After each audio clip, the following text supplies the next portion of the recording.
יש? טוב. לכל מי שאמר לי שאין מיץ בלימון, או לא יודע שהלקוחות שלו התלוננו שאין מיץ, אז בבקשה, אנחנו ננסה כמה לימונים. בבקשה, אין מיץ, אני לא יודע על מה הם מדברים. בבקשה, גם אפילו לימון קטן.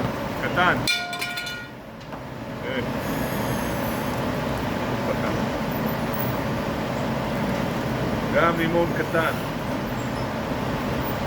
קטן יש בו יבע של מיץ. אני לא יודע על מה מדברים,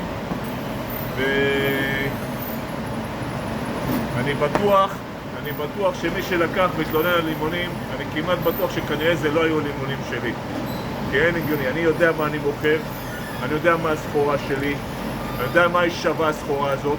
היא שווה הרבה, והרבה מיץ, כמו שאתם רואים, הרבה. אז כדאי שתבדקו שוב פעם עם הלקוחות שלכם, כי זה לא הגיוני שמה שאתם אומרים לי, כי אני יודע איזה סחורה יש לי. מהבחינה של מיץ אני הכי טוב בשוק, וזהו.